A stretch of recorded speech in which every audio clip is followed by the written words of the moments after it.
মুভির শুরুতে আমরা তিন বন্ধুকে দেখি, যার মধ্যে এক বন্ধুর মাথায় গভীর চোট লেগেছে, যার নাম রাজবীর সিং। বাকি দুই বন্ধুর নাম ডাম্পি আর ভিশা। বন্ধুরা ধরাধরি করে রাজবীরকে তাড়াতাড়ি করে হসপিটালে নিয়ে যায় এবং তাকে ভর্তি করে, যে কারণে তার প্রাণও বেঁচে যায়। অন্যদিকে আমরা তিনটে মেয়েকে দেখি, যাদের নাম যথাক্রমে মিলন, ফলক আর অ্যান্ড্রিয়া, এবং তারাও দিন শেষে বাড়ি ফিরছিল। কিন্তু তাদের মুখ দেখে এরকম মনে হচ্ছিল যেন এদের সাথেও কিছু খারাপ ঘটেছে। ওদিকে তিন বন্ধুর এক বন্ধু ডাম্পি তাদের আরেকটা বন্ধু অঙ্কিতকে কল করে এবং সিচুয়েশনের সমস্ত কথা বলে তাকে তাড়াতাড়ি করে হসপিটালে আসতে বলে। পরের দিন সকাল, রোজকারের মতো মৃণাল যখন পার্কে জগিংয়ে যায়, সে লক্ষ্য করে একটা বুড়ো লোক তার দিকে বারবার দেখছে। বয়স্ক লোকটির নাম দীপক। সে মৃণালের ঘরের সামনেই থাকে, আর সে মৃণালের দিকে এমন ভাবে দেখছিল যেন সে চোখের ইশারাতে বুঝিয়ে দিচ্ছিল তাদের সঙ্গে যে সমস্ত ঘটনা কাল রাতে ঘটেছে তার সমস্ত কিছুই সে জানে। মৃণাল বেশি কিছু না ভেবে ঘরে ফিরে যায়, কিন্তু ওই দিন রাতেও সেই বৃদ্ধ লোক দীপক তাদের ঘরের দিকে কেমন যেন এক অন্যরকম দৃষ্টিতে তাকিয়েছিল। তিনজন মেয়ে বন্ধু যেই ঘরে থাকতো সেটা ভাড়াটিয়া ঘর ছিল, আর সেদিন রাতে ওই ঘরের মালিকের কাছে একটা কল আসে। ফোনের ওপাশ থেকে এক অজানা ব্যক্তি তাকে বলে, তুমি যে সমস্ত মেয়েদের ঘর ভাড়া দিয়েছ তাদের চরিত্র খুব একটা সুবিধার না, তাই আমি চাইবো তুমি যত তাড়াতাড়ি সম্ভব ওদের ওখান থেকে বের করে দাও। কিন্তু লোকটি এই কলের বিষয়ে বেশি কিছু যাচাই করতো বা তার বিষয়ে কিছু জানতো তার আগেই ওপাশ থেকে লোকটি কল কেটে দেয়। লোকটির মনে অনেক সন্দেহ, অনেক প্রশ্ন, কারণ সে জানে তিনজন মেয়ে খুব ভালো মেয়ে, তাহলে তাদের নামে একজন ব্যক্তি এরকম কি জন্য বলবে। সকাল হতে বৃদ্ধ লোকটি মেয়েগুলোর কাছে যায়, আর গিয়ে তাদেরকে কলের ব্যাপারে কিছু না বললেও তাদেরকে জিজ্ঞাসা করে তোমাদেরকে কোনো প্রবলেম হচ্ছে।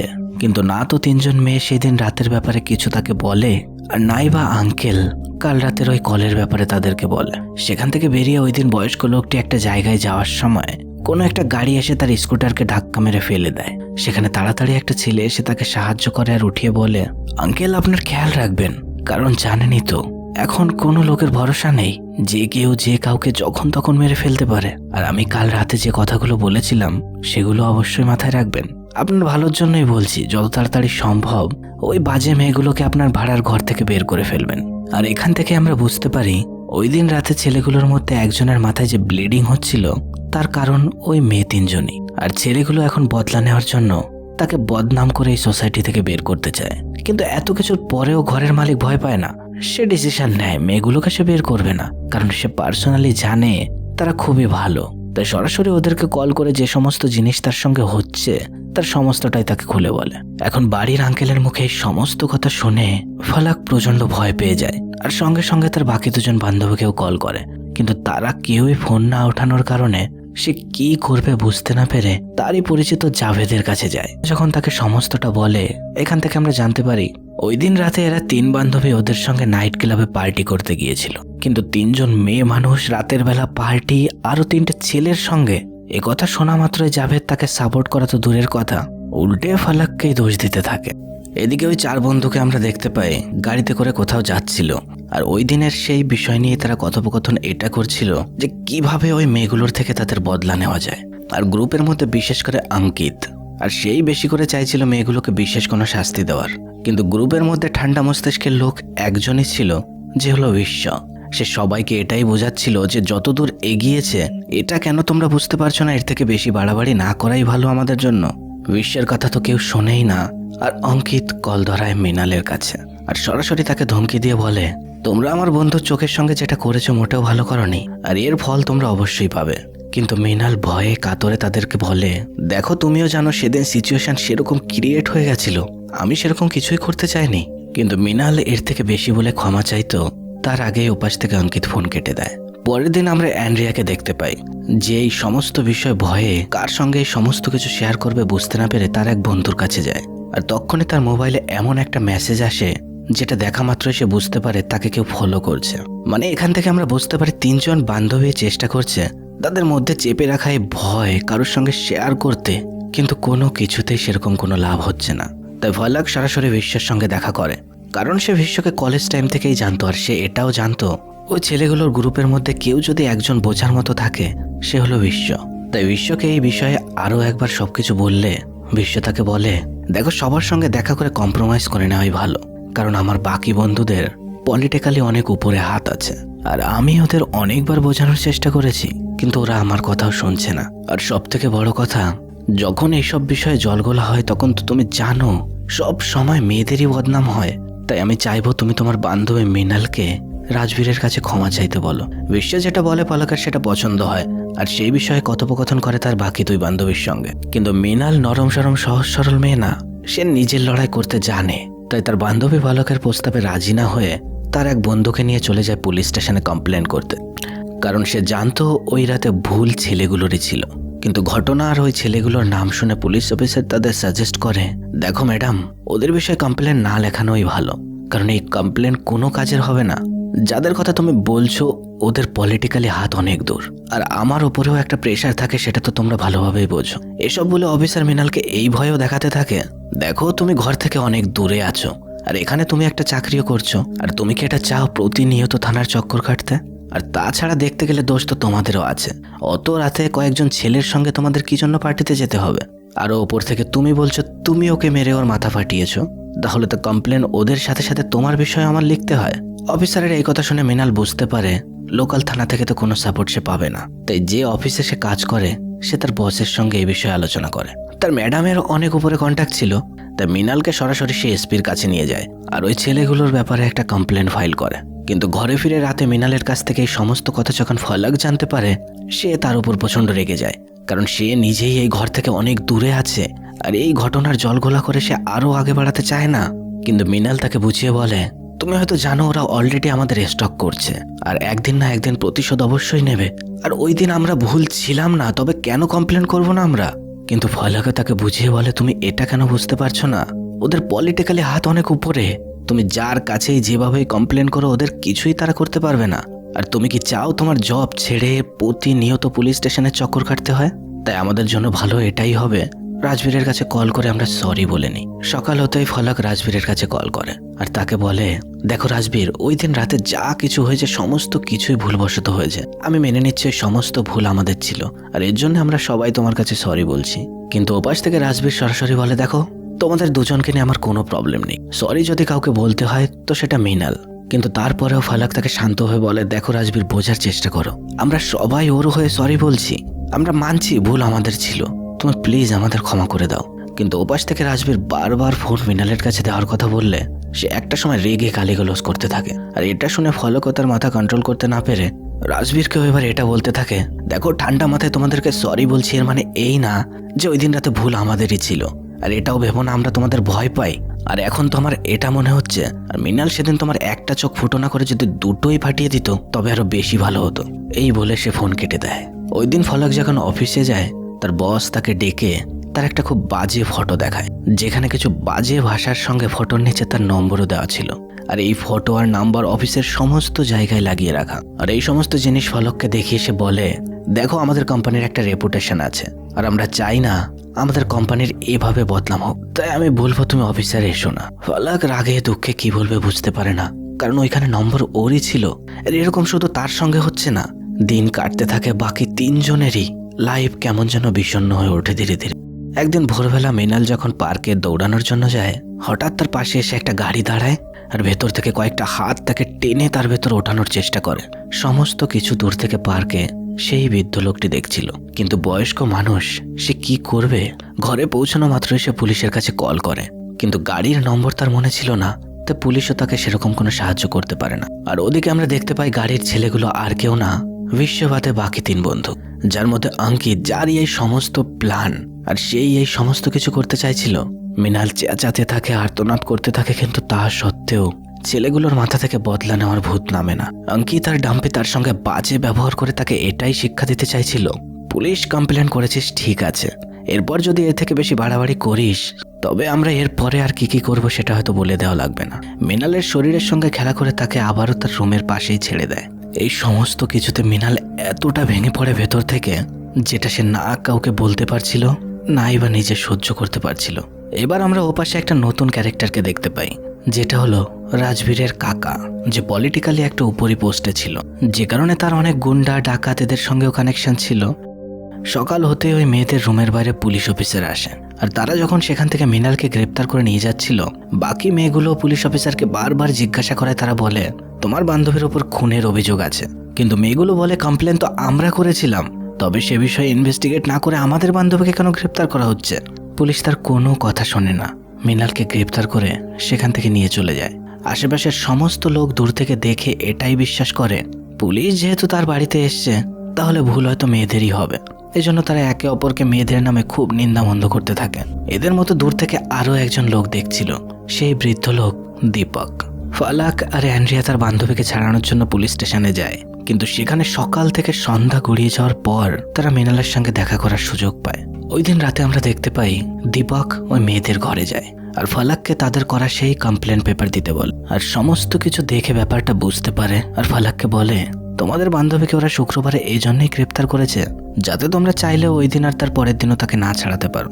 আর যেমনটা অফিসার তোমাদেরকে বলেছে যে ওদের ছাড়ানোর অধিকার তাদের কাছে নেই, কিন্তু আইন অনুযায়ী এই অবস্থাতেও বাচ্চা আর মহিলাদের ছেড়ে দেওয়ার জন্য রিকোয়েস্ট করা যায়। তাই আমি বলবো, তোমরা ভালো একটা উকিল খোঁজো আর তাকে নিয়ে পুলিশ স্টেশনে পৌঁছাও, সেই তোমাদের হয়ে সমস্ত কাজ করে দেবে। দীপক চলে যাওয়ার পর দু বান্ধবী এখন এটা ভাবতে থাকে যে আমাদের ঘরের সামনে থাকায় বৃদ্ধ লোক নিয়মের ব্যাপারে এত কিছু কিভাবে জানেন। একটু ইন্টারনেট ঘাঁটতেই তারা জানতে পারে দীপক তার সময়ের সব থেকে নামকরা উকিল ছিল, আর একটা বিশেষ কারণেই সে তার নিজের ওকালতি ছেড়েছিল। পরের দিন দু বান্ধবী একটা উকিলের কাছে পৌঁছায়। তাদের এই কেসের কথা আর কার বিরুদ্ধে কেস, এটা শোনা মাত্র এই কেস লড়তে মানা করে দেয়। ফালাক আর অ্যান্ড্রিয়া কি করবে ভেবে না পেয়ে শেষমেশ তারা পৌঁছায় দীপকের কাছে। দীপক তার ওকালতি নিচে থেকেই ছেড়েছিল, কিন্তু তার চোখের সামনে তিনটে মেয়ের সমাজে এভাবে বদনাম হচ্ছে দেখে সে আবারও পরে নেয় তার কালো কোট।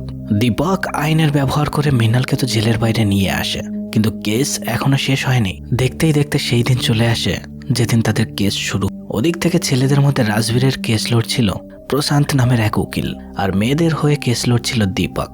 প্রশান্ত কোর্টকে বলে, মাই লর্ড, কিছু নিয়ম বানানো হয়েছিল মেয়েদের রক্ষার জন্য, কিন্তু মেয়েরা এই নিয়মের এমনভাবে দুর্ব্যবহার করে যার ফলে অনেক সাদাসিধা ছেলেদের জীবন নষ্ট হয়ে যায়। আর এই মেয়েরাও ঠিক সেটাই করছে। এই মেয়েগুলো প্রথমে রাজবীর আর তার বন্ধুদের সঙ্গে বন্ধুত্ব করে। রাজবীর যখন তাদেরকে ডিনারের জন্য ইনভাইট করে, এই মেয়েরা তাদেরকে প্রস্তাব দেয় টাকার বিনিময়ে তাদের সঙ্গে শোয়ার জন্য। কিন্তু রাজবীর যখন তাদের এই কথায় রাজি হয় না, তখন এই মেয়েরা রাজবীর আর তার বন্ধুদেরকে রেপ কেসে ফাঁসানোর জন্য ধমকি দেয়। আর এই সমস্ত শুনে যখন রাজবীর রেগে যায়, সে মেয়েগুলোর গায়ে হাত উঠাতো তার আগেই মৃণাল রাজবীরের উপর অ্যাটাক করে তার মাথা ফাটিয়ে সেখান থেকে পালিয়ে যায়। এবার অ্যাডভোকেট দীপক তার সাইডের কথা বলতে শুরু করে, মাই লর্ড, প্রথমত আমার ক্লায়েন্টের কোনো কমপ্লেন তো পুলিশ অফিসার নেয়নি, আরও পুলিশ স্টেশনে এদেরকে ভয় দেখিয়ে রাজবীরকে সাপোর্ট করতে থাকে। এসবের পরে ওই ছেলেগুলো চুপ থাকেনি, তারা প্রতিনিয়ত মেয়েদেরকে স্টক করতে থাকে আর তাদেরকে পথে ঘাটে হ্যারাসমেন্ট করতে শুরু করে। এবার প্রশান্ত সেই ইনভেস্টিগেট অফিসারকে ডাকে, যেখানে অফিসার বলে, হ্যাঁ মেয়েগুলো সত্যি ওই দিন হোটেলে পার্টি করতে গেছিল, আর এর পূর্ব আমরা হোটেলের ম্যানেজার থেকে পেয়েছি। আর মেয়েগুলো রাজবীরকে অ্যাটাক করার পর যখন সে রাতে বেরিয়ে যায়, এরপরে আমরা মৃণালকে গ্রেপ্তার করতেও গিয়েছিলাম, কিন্তু সে বেশ কয়েকদিন তার রুমে ছিল না। এসব শুনে প্রশান্ত এবার সেই ডক্টরকে ডাকে যে রাজবীরের চিকিৎসা করেছিল সেই রাতে।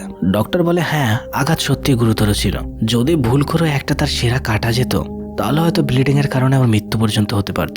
এরপর প্রশান্ত কাঠ গড়ায় ওইখানে থাকা সেদিনকার ওয়েটারকে ডাকে। ওয়েটার বলে, হ্যাঁ এই তিনজন মেয়েকে আমি চিনি, সেদিন রাতে মেয়েগুলো খুব হাসাহাসি করতে করতে ছেলেগুলোর সঙ্গে গল্প করছিল। আমার তো এদের জামা কাপড় দেখেই ওদিন সন্দেহ হচ্ছিল যে এরা ওই রকম টাইপের মেয়ে। আর পার্টি বেশ কিছুক্ষণ চলার পর একটা ছেলে একটা মেয়েকে নিয়ে একটা রুমের মধ্যে চলে যায়, আর এর কিছুক্ষণের মধ্যে একটা চেঁচামেচি শুনতে পাওয়া যায়, যেখানে আমি দেখতে পাই রাজবীরের মাথায় প্রচন্ড রক্ত। এই ঘটনার কিছুক্ষণের মধ্যেই তিনটে মেয়ে সেখান থেকে পালিয়ে যায়। অ্যাডভোকেট দীপক যেন সমস্ত কিছু শুধু শুনেই যাচ্ছিল, মেয়েদের পক্ষে তার যেন আর কোনো কথা বলার ইচ্ছা নেই। আর এই সমস্ত কিছু দেখে মেয়েগুলো এবার টেনশনে পড়ে যায়। প্রশান্ত তিনটে মেয়ের একজনকে এবার কাঠগড়ায় ডাকে আর তাকে সরাসরি কোশ্চেন করে বলে, তোমরা ওই রকম টাইপের কাজ কবে থেকে শুরু করেছো? মেয়েটি বলে, আমরা কোনো রকম বাজে কাজ করি না, আর সেদিন আমি পার্টি ছেড়ে ভেতরে গিয়েছিলাম এই কারণে, কারণ আমার বাথরুমে যাওয়ার দরকার ছিল, আর এই জন্যই ডাম্পিকে আমি নিয়ে গেছিলাম। দীপক এবার কথোপকথনের মধ্যেই কথা বলে, তুমি বলো সেদিন ডিটেলসে কি হয়েছিল। অ্যান্ড্রিয়া বলে, ওই দিন যখন আমার টয়লেট যাওয়ার দরকার ছিল, রাজবীর আমাকে বলে এই রুমের টয়লেট তো কাজ করছে না, তুমি পাশের একটা রুমে যেতে পারো, ডাম্পি তোমাকে রাস্তা দেখিয়ে দেবে। আর এই জন্যই ডাম্পি আমাকে অন্য রুমে নিয়ে গিয়েছিল। আর যখন আমি সে রুমের ওয়াশরুম থেকে বের হই, ডাম্পি হঠাৎ রুমের লাইট বন্ধ করে দেয়। আর খুব বাজে ইন্টেনশনের সঙ্গে আমার গায়ে স্পর্শ করতে থাকে। এরপর অ্যান্ড্রিয়া কাঠগড়ায় দাঁড়িয়ে আর কিছুই বলতে পারে না, যে কারণে প্রশান্ত এবার ফলককে কাঠগড়ায় ডাকে। প্রশান্ত ফলককে এমনভাবে ঘুরিয়ে পেঁচিয়ে কোশ্চেনগুলো করতে থাকে যাতে কোর্টে এটা প্রমাণ হয় মেয়েগুলোর টাকা পয়সার খুব প্রয়োজন ছিল, আর সেই কারণেই তারা টাকার জন্য ওই সমস্ত কাজ করত। কিন্তু ফলক তার সমস্ত কথাই অস্বীকার করে। এরপর প্রশান্ত কাঠগড়ায় ডাকে রাজবীরকে, আর তাকে সেই সমস্ত কিছু বলতে বলে সেদিন রাতে যেসব হয়েছিল। রাজবীর বলে আমাদের বন্ধুত্ব একটা কনসার্ট থেকে হয়েছিল। তখন তো আমি ভেবেছিলাম মেয়েগুলো সত্যি খুব ভালো স্বভাবের, আর এই জন্যই আমার হোটেলে পার্টির জন্য তাদেরকে ইনভাইট করেছিলাম। কিন্তু বেশ কিছুক্ষণ পার্টি চলার পর মেয়েগুলো এমনভাবে ইশারা করতে থাকে যেন তারা আমাদের কাছ থেকে কিছু চায়। বেশ কিছুক্ষণ ওরা মদ্যপান করার পর আমাদেরকে বলে, দেখো তোমরা যদি আমাদেরকে টাকা দাও তাহলে আমাদের সঙ্গে এনজয় করতে পারো। আর স্বাভাবিকভাবে এই কথা শুনে আমি আর আমার বন্ধুরা প্রচন্ড ঘাবড়ে যাই, যে কারণে আমি তিনজনকে হোটেল থেকে বেরিয়ে যেতে বলি। কিন্তু মেয়েগুলো তখন জিদ করতে থাকে এটা বলে যে আমাদের টাকা দাও, না হলে আমরা এখনই চিৎকার করে এখানে সিন ক্রিয়েট করব। কিন্তু এর পরেও বেশ কিছুক্ষণ আমাদের কথা কাটাকাটি হওয়ার পর মৃণাল রাগে একটা বোতল দিয়ে আমার মাথায় আঘাত করে। এসব শুনে দীপক তাকে বলে, তুমি কি আমাকে বলতে পারবে মেয়েগুলো তোমাকে কি ধরনের ইশারা করছিল? মেয়েগুলো আমাদের গায়ে টাচ করছিল, হাসতে হাসতে কথা বলছিল, আরো অনেক কিছু। এই কথা শুনে দীপক তাকে বলে, তোমার হিসাবে কোনো মেয়ে বন্ধু যদি ফ্রি হয়ে তার গায়ে হাত দিয়ে কথা বলে বা একটু হেসেই দেয়, তার মানে ছেলেটার এই ভেবে নেওয়া উচিত যে মেয়েটার ইন্টেনশন বাজে, মেয়েরা হয়তো ছেলেদের সঙ্গে বাজে কিছুই করতে চাইছে। এরকমই কি তোমার চিন্তা ভাবনা? এরপর দীপক কাঠগড়ায় ডাকে মৃণালকে।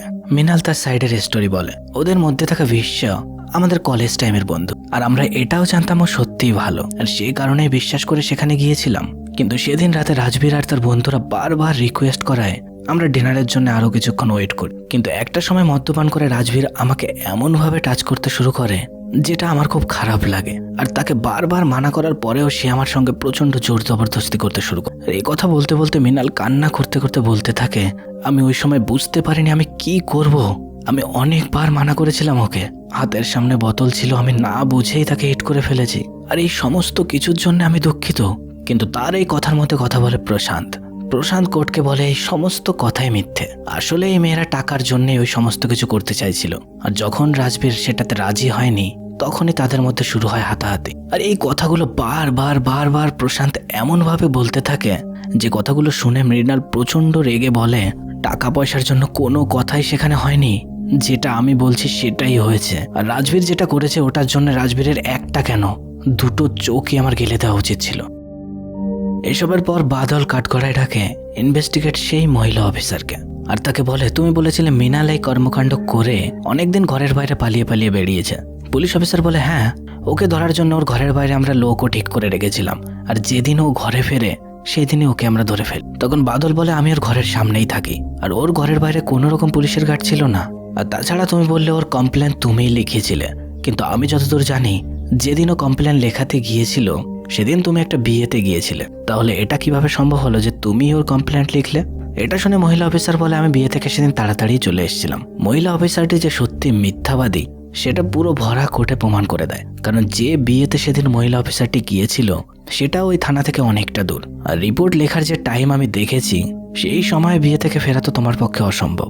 আর দীপক কোর্টে এটাও প্রমাণ করে দেয় সেদিন যে রিপোর্ট লেখানো হয়েছিল সেই রিপোর্টের সমস্ত ডিটেলস সেখান থেকে গায়েব, আর সেখানকার দুটো লাইনই এখন বেঁচে আছে, যাতে পরে এটা প্রমাণ করতে পারে যে রিপোর্ট সত্যিই লেখানো হয়েছিল। দীপক মৃণালকে আরো একবার কাঠগড়ায় ডাকে, আর তাকে বলে, রাজবীর যখন তোমার সঙ্গে জোর জবরদস্তি করতে যাচ্ছিল তখন তুমি কি বলেছিলে? মৃণাল জানে আমি তাকে অনেকবারই এর জন্য না করেছি। দীপক কোর্টে বলে, মাই লর্ড, একটা মেয়ে যখন না বলে তার মানে নাই হয়, আর আমার ক্লায়েন্ট সেটা অনেকবার বলেছিল। কিন্তু আমাদের সমাজ একটা ছেলের সাথে যদি একটা মেয়ে একসাথে বসে মদ্যপান করতে পারে তো ছেলেরা ধরে নেয় আমার সাথে মদ্যপান করছে, তাহলে সে আমার সাথে বিছানায়ও যেতে পারে। একটা মেয়ে মদ খেলে তাকে ক্যারেক্টার লেসি ধরে নেওয়া হয়।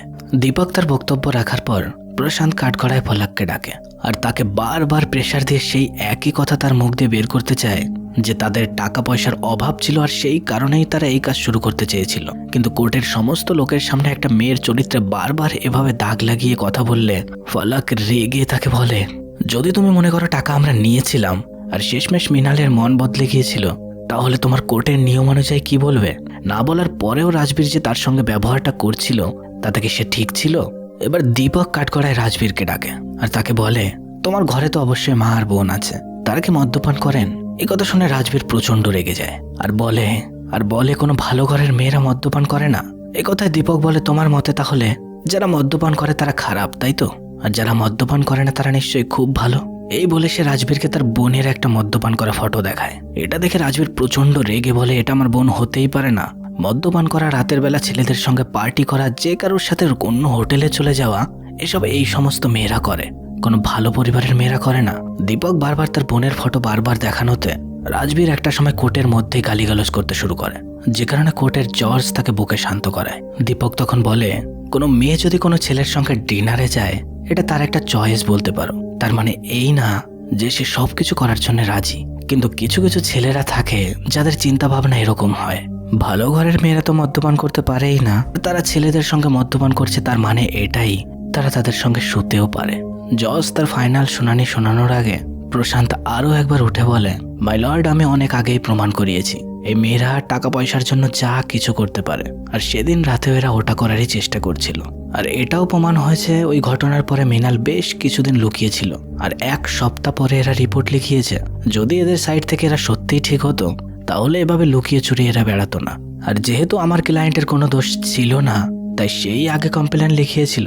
তাই আমি চাইবো আমার ক্লায়েন্টের উপর ওই দিন মেয়েরা যে অ্যাটাক করেছিল সেটা অ্যাটেম্প্ট টু মার্ডার, আর এর জন্য ওদের 10 বছরের সাজা হওয়া উচিত। এবার দীপক তার ভারী গলায় বলে, না কোনো কঠিন শব্দ না, না একটা সহজ সরল একটা শব্দ যার মানে নাই হয়, আর এটার জন্য কোনো ব্যাখ্যার প্রয়োজন হয় না। আর ওই দিন আমার ক্লায়েন্ট অনেকবারই রাজবীরকে না বলেছিল, আর এটা শুধু সাধারণ মানুষের জন্য প্রযোজ্য না। সেই মেয়ে তোমার মা হোক বা বোন হোক বা কোনো কলগালি হোক না কেন, সে যদি না বলে তার মানে নাই হয়। আর এটা আমাদের আইনের সেকশন 375-এও আছে। দুপক্ষের কথা শুনে এবার জজ তার ফেসলা শোনায়। সেদিন রাতে মৃণাল যে তার মাথায় আঘাত করেছিল সেটা তার সেলফ ডিফেন্সের জন্যই করেছিল, আর থাকলো বাকি টাকা নেওয়ার কথা, তার এখনো কোনো প্রমাণ আমরা পাইনি। তো সেকশন 345 অনুযায়ী মৃণালের উপর এরকম জোর করা আর তাকে হ্যারাসমেন্ট করার অভিযোগে রাজবীর আর ডাম্পিকে সাজা শোনায়। আর যেহেতু বিশ্ব প্রথম থেকেই তাদের কোনো কাজে সমর্থন করেনি, তাই তাকে শুধু ওয়ার্নিং দিয়েই ছেড়ে দেয়। দীপক 3 জন সাধারণ মেয়ের উপর লেখা কলঙ্কের দাগ ফাইনালি মুছতে সক্ষম হয়, আর এর সাথে সাথে এই গল্পেরও পুরোপুরি শেষ এখানেই হয়। কোর্ট ইনভেস্টিগেশন এরকম টাইপের জটিল টাইপের মুভি যদি দেখতে চাও, তাহলে আমি সাজেস্ট করব সেকশন 375 কিংবা বদলা মুভিটির এক্সপ্লেনেশন দেখো, যেগুলো আমি অলরেডি করে রেখেছি। লিঙ্ক ডেসক্রিপশনে পেয়ে যাবে কিংবা কমেন্ট বক্সে চাইতে পারো, সেখানে আমি দিয়ে দেবো। দেখা হচ্ছে আবারও পরের ভিডিওতে। টাটা।